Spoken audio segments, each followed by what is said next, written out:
Here at the Wisconsin State Crime Laboratory, our latent print and footwear analysts examined submitted evidence for friction ridge detail, such as fingerprints, palm prints, and even footprints.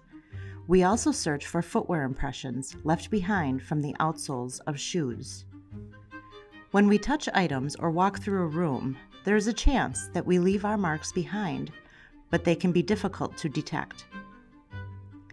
To examine evidence, we use different lighting techniques and wavelengths as well as different physical and chemical processes, depending on the surface type and the type of residue in which the friction-ridge detail or footwear impression was made.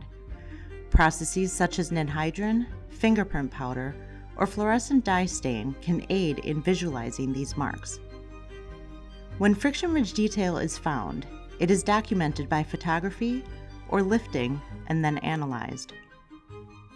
We then compare these prints to known standards or search them in local and national databases, scrutinizing ridge events and their spatial relationships to one another.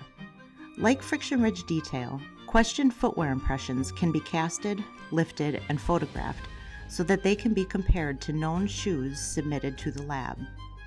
When comparing, we consider class characteristics and randomly acquired characteristics.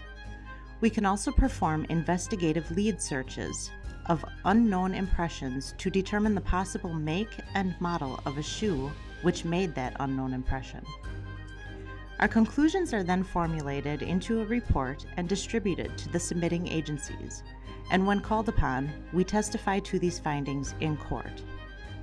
Whether fingerprints or footwear impressions are left behind in substances such as blood, dust, or sweat, we use all the tools in our arsenal to find them, compare them, and present the evidence to a jury.